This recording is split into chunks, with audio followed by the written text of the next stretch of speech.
Shalom, selamat pagi keluarga Tabernakel, dimanapun saudara berada. Kembali pada pagi hari ini kita belajar firman Tuhan lewat renungan singkat. Puji Tuhan, pagi hari ini renungan saya tentang mengapa kamu takut. Mengapa kamu menjadi takut? Mari kita membuka dalam Injil Matius pasal yang ke-8 ayat yang ke-26. Ia berkata kepada murid-muridnya, "Mengapa kamu takut? Kamu yang kurang percaya?" Lalu bangunlah Yesus menghardik angin dan danau itu. Maka danau itu menjadi teduh sekali. Puji Tuhan, pagi hari ini renungan kita tentang mengapa kamu takut. Bolehkah saya takut?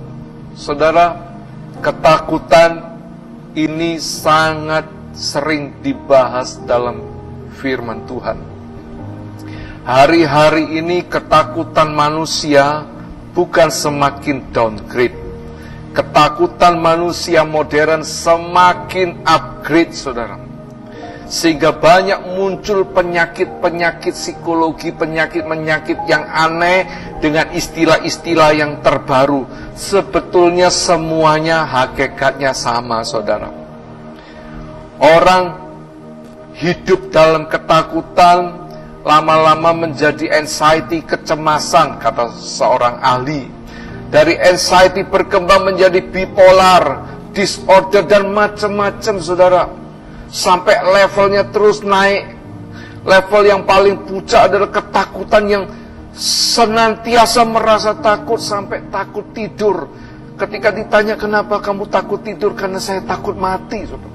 Saudara, level ketakutan manusia hari-hari ini bukan semakin downgrade dengan semakin canggihnya teknologi sekarang, ternyata tidak merubah ketakutan manusia, saudara. Bahkan Alkitab, saudara, sudah menubuatkan akhir zaman, zaman menjelang kedatangan Kristus kembali, saudara. Alkitab sudah menubuatkan bahwa manusia akan banyak yang mati, saudara. Bukan mati karena dibunuh, bukan mati karena diperkosa, bukan mati karena sesuatu hal yang pasti. Ketakutan itu menjadi momok terbesar nantinya, saudara. Manusia banyak bunuh diri bukan karena kekurangan uang atau karena kekurangan makan atau karena sakit penyakit. Manusia dibunuh oleh rasa takutnya, saudara. Saudara, ini harus menjadi pemikiran kita kembali. Haruskah saya takut, saudara? Satu-satunya ketakutan yang paling rohani, yang sangat diizinkan dalam kitab suci kita adalah takut akan Tuhan, saudara.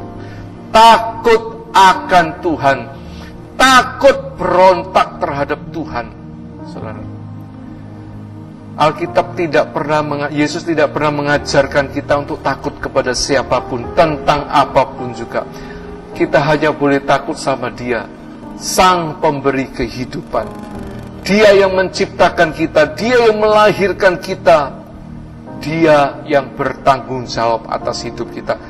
Kita dilarang takut tentang apapun juga. Hanya satu, takutlah akan Dia yang bisa membunuh tubuhmu dan jiwamu. Jiwa yang dibunuh di sini bukan berarti saudara mati, bukan itu. Tapi jiwamu dibunuh itu artinya saudara tidak bisa lagi melihat kehidupan yang kekal, kehidupan yang sejati, tidak bisa merasakan kebahagiaan lagi. Yang saudara rasakan adalah penderitaan, siksaan siang dan malam, dan itu forever, selama-lamanya. Itulah namanya kematian yang sejati, saudara. Saudara, sekali lagi kita tidak boleh takut tentang apapun juga kecuali takut akan Tuhan. Nah, ironisnya Hari-hari ini manusia bukan makin takut akan Tuhan, tapi makin takut kalau tidak punya uang. Takut kalau tidak punya pekerjaan. Takut sakit, saudara. Yang paling populer adalah takut mati, saudara. Tapi beda dengan orang yang di dalam Tuhan. Dia mengenal firman Tuhan. Dikatakan adalah hidup adalah kesempatan, mati adalah keuntungan buatku.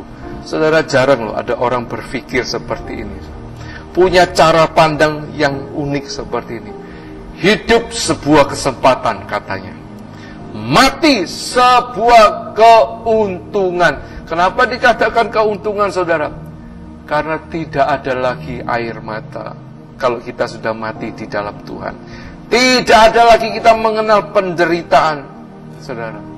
Makanya dikatakan mati itu sebuah keuntungan buat orang yang percaya, sadar, dan tahu bahwa kematian di dalam Tuhan itu sebuah awal kebahagiaan kekal, saudara.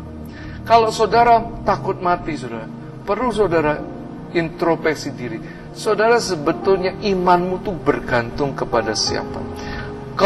Imanmu bergantung pada kasih karunia Allah yang menyelamatkan kau, atau imanmu bergantung pada kemampuanmu, kekuatanmu dalam sebagai manusia untuk bertahan sampai akhir? Apa itu yang membuat engkau menjadi mudah takut dan khawatir, saudara?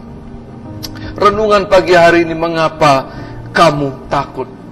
Jelas, saudara, kita tidak perlu takut.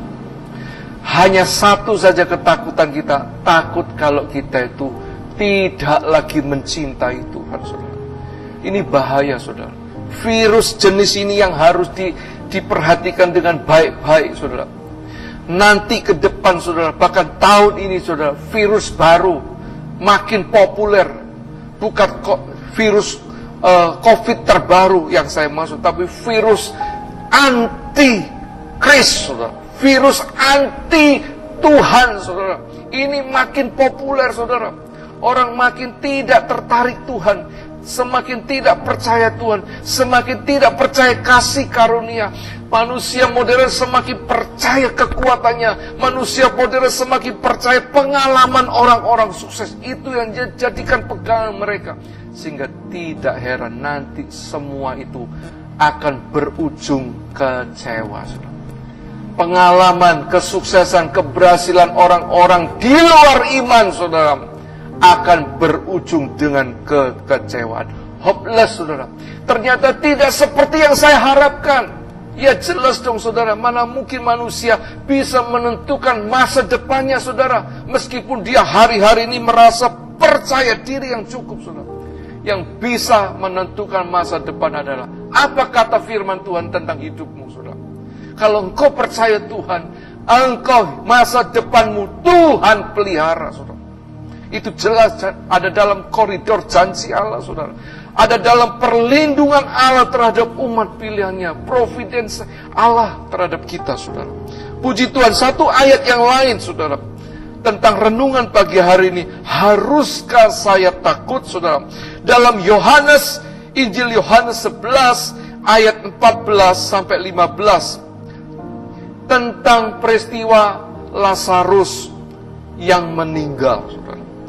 Demikian firman Tuhan berkata, karena itu Yesus berkata dengan terus terang, Lazarus sudah mati, tetapi syukurlah aku tidak hadir pada waktu itu. Sebab demikian lebih baik bagimu. Dengar baik-baik, kata Yesus, lebih baik bagi kalian semua murid-muridnya, supaya kamu dapat belajar percaya. Lalu Yesus mengatakan, marilah kita pergi sekarang kepadanya. Saudara, ayat ini menunjukkan kepada kita semua, saudara, bahwa Tuhan pada saat itu, saat dia inkarnasi, dia dekat dengan murid-muridnya, sengaja menunda kedatangannya untuk ke rumahnya Lazarus sebelum dia meninggal. Yesus tahu Lazarus mau mati, sakit. Tapi sengaja Yesus menunda rencana untuk pergi ke rumah Maria, Marta, dan Lazarus ini. Di balik semua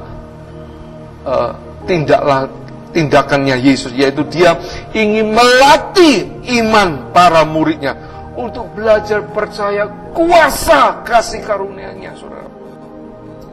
Kalau saudara hari-hari ini merasa takut, coba koreksi diri. Apa yang menyebabkan saudara takut hari-hari ini? Saudara, ketakutan itu datang, munculnya karena kita mulai terlambat berfellowship dengan Tuhan. Rasa takut ini akan muncul dengan sendirinya ketika kita mulai renggang hubungan kita dengan Tuhan. Oleh sebab itu, saya menyadari, saudara, kenapa dalam tradisi orang-orang Yahudi, dari kecil anak-anak itu sudah dilatih untuk mendengarkan hukum Taurat, memperkatakan hukum Taurat siang dan malam, saudara. Ini sudah menjadi gaya hidup orang Yahudi sampai hari ini, saudara. Dari kecil mereka sudah dilatih untuk membaca, menyanyikan, menghafal, memperkatakan, bahkan menyanyikan lagu itu, firman hukum Taurat itu seperti sebuah kidung, saudara. Saudara, itu ternyata memberi impact, saudara. Mereka menjadi bangsa yang kuat, militan, saudara, tentang imannya, saudara. Satu-satunya ras, saudara, yang paling konsisten dalam hal iman adalah orang-orang Israel. Sampai hari ini, bangsa ini, saudara, namanya nggak pernah berubah. Dari generasi ke generasi, nggak pernah mengalami perubahan nama. Yakub diubah menjadi Israel. Penipu diubah menjadi yang diurapi, yang diberkati, saudara. Saudara, kalau hari-hari ini kita melatih diri kita, anak cucu kita, keluarga kita, untuk terus berfellowship dengan Tuhan lewat firman-Nya, niscaya saudara tidak akan mudah takut. Satu-satunya ketakutan yang akan terjadi dalam hidup kita hanya takut akan Tuhan. Demikianlah renungan pagi hari ini, saudara. Biarlah semua dikuatkan lewat renungan pagi hari ini. Jangan takut. Puji Tuhan.